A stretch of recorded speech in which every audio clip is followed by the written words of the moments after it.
वार्ता बुलाने का? मछली बाजार बंद पड़ा, शांत रहिए। देश को संबद्ध लोगों को सूचित करते हैं और वो सूचना आपके माध्यम से जाती है, इसलिए प्रेस कॉन्फ्रेंस बुलाने वाली 2 सूचनाएं हमको देश को देने की।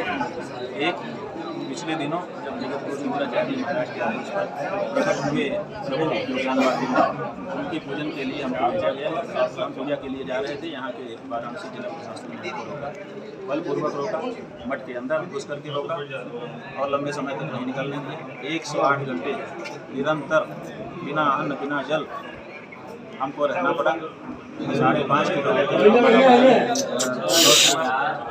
ये सब परिस्थितियाँ जो निर्मित हुई, ये सब कहा गया जिला प्रशासन के द्वारा कि न्यायालय के आदेश से आपको नहीं जाने दिया जाए। जब हमने न्यायालय का आदेश मंगवा करके पढ़ा, उनके द्वारा तो उपलब्ध नहीं कराया गया, बार बार मांगने पर भी जब हमने उसका अध्ययन किया तो हमने देखा कि न्यायालय का आदेश बहुत ही सौहार्दपूर्ण है, बहुत ही तर्कसंगत है, न्याय संगत है।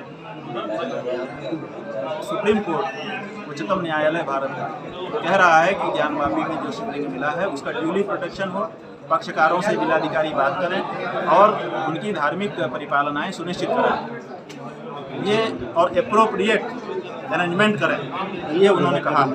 ऐसी परिस्थिति में वाराणसी के जो जिलाधिकारी हैं वो उच्चतम न्यायालय के आदेश का खुला उल्लंघन करते हुए उन्होंने हिंदू पक्षकारों से कोई बात ही नहीं की है, मुस्लिम पक्षकारों मात्र से बात करके उनकी नमाज की व्यवस्था बना रहे हैं। हमारे देवता अपूरित होकर के 1 महीना से ज़्यादा की अवधि में वहाँ पर विराजमान है।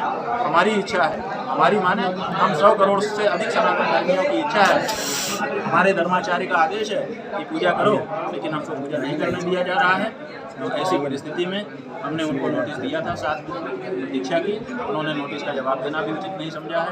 तो हमको लगा कि आपके माध्यम से देश को सूचित करें कि अब हम स्वतंत्र हैं आगे की कार्रवाई करने के लिए, और साथ ही साथ जो देश की भावना है कि विश्वेश्वर प्रकट की पूजा की जाए वो प्रतीक रूप में ही सही पूजा पूरी करेंगे।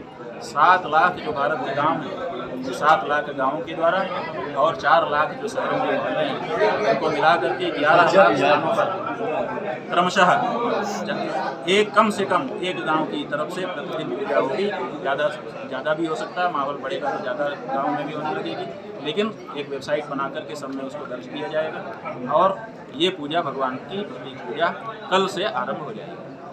परम धर्म सेना की बनाने की बात, परम धर्म सेना, वही सेना परम धर्म की भीड़ इकट्ठा करना हमारा उद्देश्य है। हमने कहा था आपसे, जो हम कहते हैं उसको करने का प्रयास करते हैं पूरी तरह से। हमने कहा था कि 11 लाख लोगों को यहाँ हम खड़ा करेंगे, वो 11 लाख भीड़ नहीं इकट्ठा करेंगे, क्योंकि भीड़ जो है वो ठीक नहीं होती है, अविचारित होती है, वो गोलबंदी केवल होती है, किसी एक के आह्वान पर आ जाती है और वो व्यक्ति जो चाहता है वही करता है। हम 11 लाख, अभी बताया 7 लाख गांव, 4 लाख मोहल्ले, 11 लाख स्थानों पर भगवान विश्वेश्वर की प्रतीक पूजा आयोजित करवाएंगे। प्रतीक पूजा आयोजित होगी तो स्वाभाविक है कि गांव भर के लोगों की एक समिति बनेगी, और जब हम आह्वान करेंगे कि काशी आओ तो 11 लाख गाँवों से, मोहल्लों से 11 लाख वो समितियों के प्रतिनिधि यहाँ पर आकर के खड़े होंगे, जो पहले प्रतीक पूजा अपने गांव में भगवान विश्वेश्वर की कर चुके होंगे और उस रूप में स्थापित हो चुके होंगे। क्या एक साथ स्टार्ट होगी पूजा हर जगह? ये पूजा जो है कल केदार घाट मोहल्ले की तरफ से हम लोग यहाँ पूजा करेंगे और उसी से ये शुरू हो जाएगी।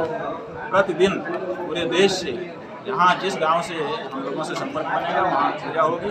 मिनिमम कम से कम एक गांव में प्रतिदिन प्रतीक पूजा होगी, अधिक तो कितने भी गांव में होने लग जाएगी, क्योंकि 7 लाख गांव में अगर प्रतिदिन एक का ही हम नियम रखेंगे तो बहुत लंबा समय हो जाएगा। इसलिए जिन गाँवों में पूजा हो जाएगी उसका विवरण पूरा आने पर हम उसको मान्यता देंगे और हम कहेंगे कि हाँ, इस गांव में विधि विधान के साथ भगवान विश्वेश्वर की पूजा हुई, जिसका हम वेबसाइट में अपलोड कर देंगे, उसी गांव का माना जाएगा। मनमाना करने से भी नहीं होगा। हमारे द्वारा बताई गई विधि से जो पूजा करेंगे वो विश्वेश्वर की पूजा कहलाएगी। प्रशासन अगर रोकता है फिर आपको इस पूजा का? प्रशासन तो सब चीज़ से रोकता है। प्रशासन तो भगवान की पूजा, देखिए भारत में कानून है, संविधान उठा करके देख लीजिए। अगर किसी मंदिर में, अगर किसी देवस्थान में पूजा करने से किसी व्यक्ति को कोई रोकता है तो 6 महीने की कैद है। ये भारत में कानून बना हुआ है, कोई रोक नहीं सकता। और भारत का ये जिलाधिकारी वाराणसी हमको रोक रहा है पूजा करने से। अरे निषिद्ध क्षेत्र में जाने से रोकता तो हमको समझ में आता, लेकिन हमको अपने घर से पूजा की थाली लेके निकलने से रोक रहा है। हमको जो है रास्ता चलने से रोक रहा है, हमको उस स्थान की बाउंड्री तक जाने से रोक रहा है। ये क्या है? तो ये अन्याय है, और अन्याय, अत्याचार, इसको सहन करना बहुत बड़ा पाप है। ये सनातन धर्मी नहीं कर सकता। तो हम सनातन धर्मी होने के नाते अपने देवता के लिए जीवन समर्पित कर चुके हैं और उनकी पूजा करेंगे और करवाएंगे हमारे भाइयों से जिनके मन में अभिलाषा है। हाँ, कानून नहीं बिगड़ने देंगे, व्यवस्था नहीं बिगड़ने देंगे, किसी को गाली अपने पूजा स्थान में नहीं देने देंगे, वो सब हम करेंगे। लेकिन अराजकता का माहौल पैदा करना हमारा उद्देश्य नहीं है, लेकिन अपनी धार्मिक भावनाओं का संपोषण निश्चित रूप से हमारा उद्देश्य है और उसको हम करके रहेंगे। इस बीच कानूनी जो लड़ाई है आपकी वो जारी रहेगी। कानूनी लड़ाई